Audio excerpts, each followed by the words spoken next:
Hey, what's going on? Ryan here with Intersection Records and doing another album review from the British rock band, the Struts, and their fourth release, Pretty Vicious. Singer Luke Spiller says one of their super fans actually did get this tattooed on her thighs. Pretty Vicious, their fourth record. This band was formed in 2012.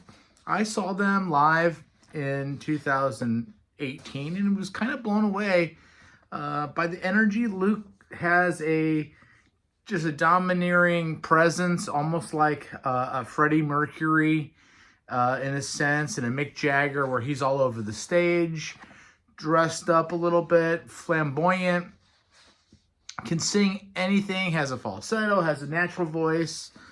He's excellent. This record, all songs are written by Luke Spiller and Adam Slack, the guitar player. Luke is the singer. All songs except for two have help from songwriter, producers. So it appears that they're hooking up with different producers really on every track, with guitar player Adam Slack and Luke Spiller contributing. I think Luke probably contributing lyrics. But that all being said, yes, there's super producers and super songwriters on these songs. I think it works. I think it's smart. I've reviewed a lot of albums this year that don't do that. And there's weak songwriting. There's not a weak song on this record. We're going to go through it track by track. Again, Pretty Vicious, fourth record by the Struts, opens up with one of their lead singles, Too Good at Raising Hell. He said he was up partying too much, and at 7 o'clock in the morning, after being up all night, he started strumming and came up with the idea of Too Good at Raising Hell. Lines like, sex is so good, you make the neighbor smoke a cigarette. There's just great lyrics and energy on this track. This song was co-written by Jason DeZuzio and Nolan Sipe, son of former Cleveland Browns quarterback Brian Sipe. By the way, subscribe to my channel. We do shows every single day. I try to get to as many albums as I can. We do ranking shows. We do concert reviews. We talk rock and roll. We talk a little bit of jazz and jazz fusion, mostly rock and roll and hard rock. Next song is Pretty Vicious, which is the title track. It's got a Wicked Game thing going by Chris Isaac. Luke said that's one of the first songs he learned when he was playing kind of in the coffee shops, because it was easy. It was 3 chords. It's got that airy vibe, that desert vibe. It's sexy. It's excellent.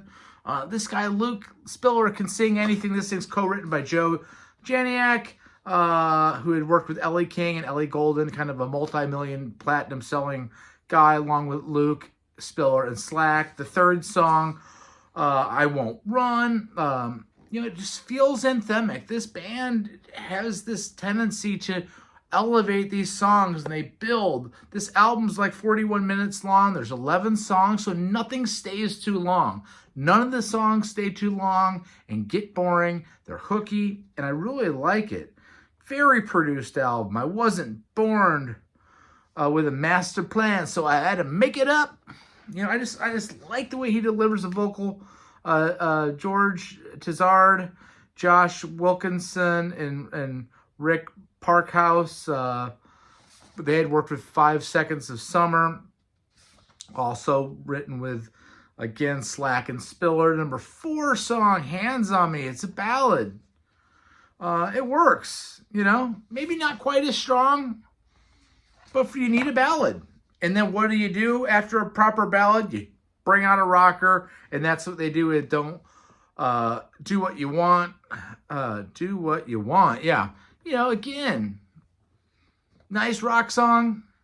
That one's got a writer for Selena Gomez on it, Amon Kirkhoff, Jesse St. John, and Sarah Hudson, who is the daughter of Mark Hudson, songwriter. Number 6 is a song called Rockstar. Again, some of these songs, you could see them doing it in an arena. You could see them doing it on a big stage. When I saw them in 18, it was at the Pageant in St. Louis, which is a, 4,500, 37 to 4,500 seats. You know, just big guitars on that song. Stadium rocker, great edgy, kind of a Queen vibe. Really like that song. Remember the Names next. You know, just big chorus, got a 70s vibe. You know, there's rising areas. These songs hit a rise, then they rise again, then they rise again. The song structures are really interesting and built very well. That one's Butler and Hedges on that. Nigel Butler and Ray Hedges writing with Spiller and Slack again. The next song is written by Slack, Spiller, and Jamie Hartman, who's worked with Christina Aguilera. You know, again, these bands that we're talking about, Aguilera and Selena Gomez, that's not my deal. That's not what we talk about in this channel, but it works with this English rock band. These guys are smart to get somebody that's great at pushing a song to the finish line. You know, what came first, the great song or the great rock band? You know, where would the Byrds have been without Mr. Tambourine Man, for instance? You know, was it smart to cover that Dylan song and push you out there out front? I think it is. I think these guys are smart to do that. Get somebody great to help you finish off these ideas. Bad Decisions is next. Another nice ballad. Nice balance on this record between softer and harder stuff. Again, not staying too long. 3 minutes and 45 seconds. You know, maybe it's not my favorite song, but it doesn't last that long. Better Love is next. In Excess vibe. You know, he's got that Michael Hutchinson, you know, elegantly wasted thing going on. Hooky. Just enough guitars. I like every song on this record. Better Love's, you know, written by Jed Elliott, Gettin Davies, Marty Fredrickson, who's worked with Aerosmith on Jaded, things like that. Just really good. And actually on that song, Better Love, bass player Gettin Davies gets a song, bass player Jed Elliott, who is the bass player in this band, and Gettin Davies, the drummer, both get writing credit. So this is one song where all four members get a credit here. And again, Jed Elliott on bass and Gettin Davies on drums. They do a great job throughout this record. You know, there's keyboards on this record, and I'm not sure who's playing that. Maybe these producers are. The next song, song 10, is Give Me Some Blood. This is the only song written by just guitarist Adam Slack and Luke Spiller, the lead singer. It's great.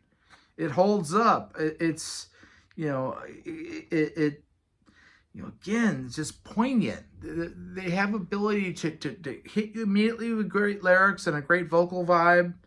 Kind of got an Oasis thing when it gets into the chorus. And I know I'm comparing them to other bands, but that's where we are in rock now. And that's not a bad thing. Oasis in the 90s was huge. And then the last song, Somebody Someday, is an Ian Hunter cover.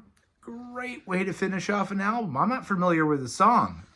I think Irene, song about Irene, slow build, great piano opening. You get the sense that, you know, an hour and a half into a show, he could sit down at the piano and just have everybody, you know, in the palm of his hand as he's singing a song like that, especially picking a cover that's not so obvious. I love this record. Here's my rating system. 5 is a perfect classic. 4 is great. 3 is good. 2 is not good. 1 is bad. This is a 4.5. This is up there with some of the better albums and best albums that I've reviewed this year. I really like, you know, I really like this record. Pretty Vicious. It's strong from top to bottom.